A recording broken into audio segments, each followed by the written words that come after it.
Itulah antara 7 sebab kenapa harga-harga duit shilling lama ni boleh melonjak lebih tinggi.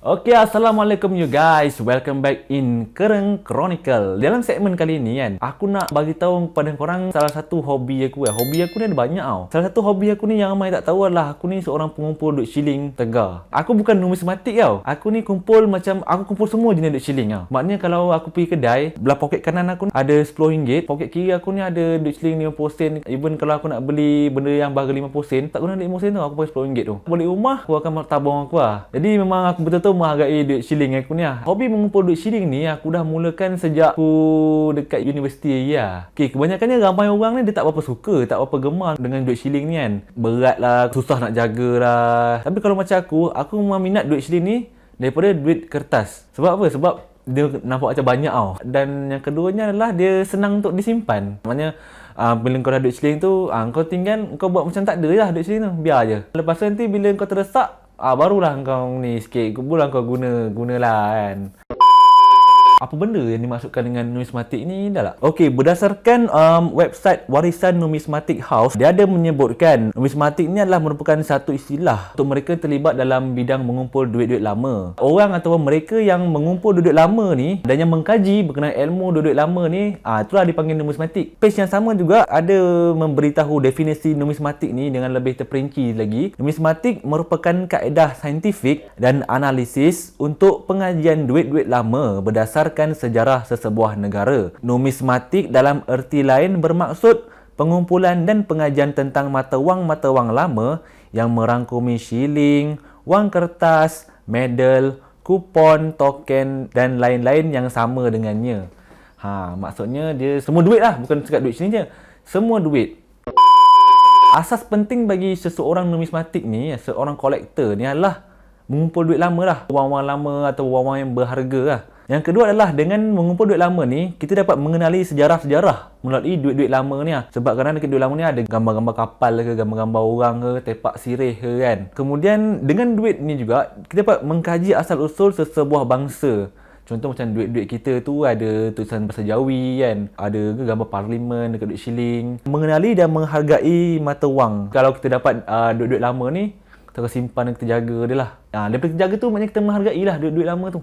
Terakhir sekali disenaraikan adalah satu hobi yang membawa keuntungan. Dekat duit-duit lama ni, kemungkinan akan mempunyai harga nilai sebenar dia lebih tinggi, jauh lebih tinggi berbanding nilai muka duit tu sendirilah. Itulah serba ringkas berkenaan numismatik ni lah. Kenapa dia mengumpul duit-duit shilling lama ni kan.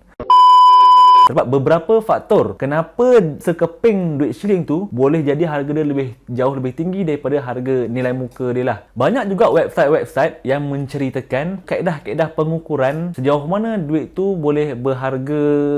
Kalau tengok pada blog ni daripada malaysiancoin.com, 7 sebab dia senarkan 7 sebab kenapa duit lama ni berharga tinggi. Okey, yang pertama adalah low mintage, iaitu jumlah pengeluaran tempaan yang sedikit. Contoh pada tahun 1970 dulu contoh. Waktu tu dia keluarkan duit, tempaan dia tu sikit je. Apabila dia dah berzaman lamanya, permintaan terhadap duit tu jadi tinggi lah. Yang kedua adalah coin variety, maksudnya kepelbagaian duit shilling tersebut. Dia kata ada yang ditempa di kilang wang bank negara dan juga ditempa di London Mint. Mana yang ditempa, yang dibuat dekat London Mint adalah agak sukar untuk ditemui dan harganya menjadi semakin tinggi. Yang ketiga adalah sejarah duit shilling tersebut. Contohnya, duit shilling yang dihapuskan untuk diambil logamnya sama ada untuk dijual atau digunakan untuk membuat senjata. Memang dahsyat lah.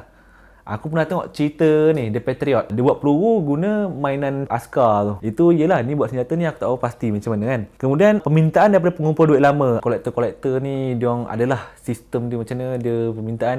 Jadi bila terlalu banyak minta benda tu, jadi harga dia makin tinggi lah. Kemudian kondisi duit shilling tersebut lah. Sama ada very good, F fine, VF very fine, EF extremely fine ataupun UNC uncirculate dan BU brilliant uncirculate. Aku tak berniat nak terangkan lebih jauh lagi berkenaan istilah-istilah ni kan. Jadi kalau nak tahu boleh korang bertanya kepada orang yang betul-betul numismatik punya orang lah. Kemudian duit shilling error.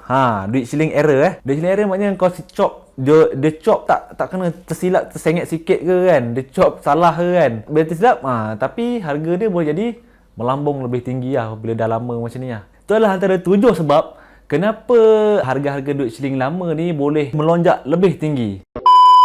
Berdasarkan pembacaan aku, duit shilling ni ada 3 nilai tau. Ada nilai logam, nilai muka dengan nilai numis lah. Nilai logam ni bermaksudlah berapa ringgit kerajaan perlu keluarkan untuk menghasilkan satu duit shilling tu. Okey, duit shilling tu adalah duit. Tapi nak hasilkan duit shilling tu, dia perlukan duit juga. Untuk menghasilkan duit 1 sen yang kecil tu, warna gangsa, perlukan 3 sen untuk hasilkan tu. Kemudianlah nilai muka. Nilai muka lah nilai yang terpampang pada muka duit tu lah. Contoh 50 sen, harga ni 50 sen lah. RM1 lah. RM2 lah. Itu adalah nilai muka yang terpampang dekat atas duit tu. Dan kemudian yang ketiga lah nilai numis. Dan nilai numismatik ni, nilai numis ni adalah nilai yang kita boleh tengok beyond daripada nilai logam dengan nilai muka ni lah. Daripada segi yang aku cakap tu lah, coin error dia, mintage dia dan lain-lain lah, sejarah dia, dia ambil kira daripada perkara-perkara tersebut. Sebelum kita mulakan dengan pencarian duit-duit shilling berharga dan simpanan aku nak ingatkan kepada korang yang aku sebenarnya bukanlah seorang numismatik, dah aku bukan kolektor pun. Aku kumpul semua dan aku cuma nak synchronizekan hobi aku dengan numismatik ni. Tak lebih dari itu lah. Aku nak tengok ada berapa banyak duit shilling berharga yang dalam simpanan aku ni lah. Sebab aku simpan satu ni terus. Jadi aku tak berapa nak tahu berapa banyak jumlah duit shilling berharga yang dalam simpanan aku lah. Nak tahu dengan lebih lanjut, aku setting tempat dulu lah. Let's check this out. Okay guys, sekarang pukul 2.30 petang kan. Okay, ni antara koleksi-koleksi aku. Ni aku dah siap asing, iaitu duit besi ni. Aku mula-mula dulu aku simpan dekat dalam bekas ni, Mr. Potato ni. Lepas tu bila agak aku macam dah kaya sikit ni, aku pakai bekas besi ni. Aku timbang tadi lebih dari 10 kilo lah. Okay, untuk mengira semua ni dan untuk kita mencari duit-duit berharga, aku senaraikan semuanya dah kertas.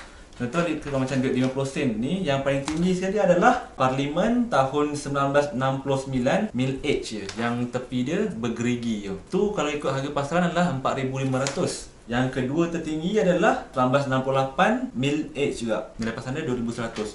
Lepas tu yang lain-lain pun kita akan cari gak dan kita akan asing-asingkan lah. Okay, selain duit 50 sen juga, okay, untuk 20 sen aku ada Parlimen yang paling tinggi sekali harga lah 20 sen 1970, berharga RM35 harga pasaran ya. Dan kemudian duit 10 sen yang paling tinggi adalah 10 sen tahun 1971 Parlimen. Itu saja sasaran aku hari ini. Untuk step pertama untuk aku cari dalam aku punya collection ni adalah aku nak asingkan dulu 10 sen, 20 sen dengan 5 sen. Dengan 5 sen tu aku tolak tepi lah. Aku akan asingkan 3 benda, 3 kumpulan tu. Untuk duit emas dengan 10 sen ni aku kemudian lah letak tepi je tak. Ok, jom kita mulakan.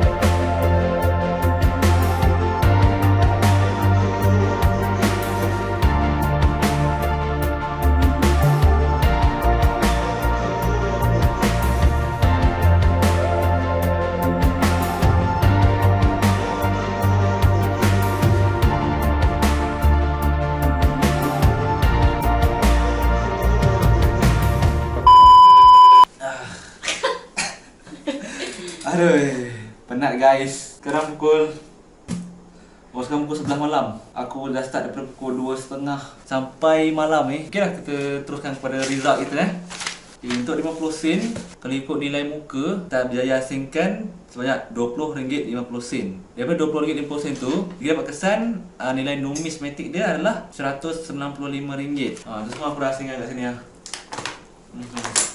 Target aku kan aku nak cari mil H 1969 kan, yang bernilai 4,500. Malam ni tidak dijumpai. Memang susah lah, betul-betul susah nak jumpa lah duit tu. Okay, yang kedua adalah duit 20 sen. Nilai muka keseluruhan RM7.20. Nilai numismatik dapat RM76. Tu peningkatan 10.5 kali ganda lah. 1988 paling banyak, bernilai RM2.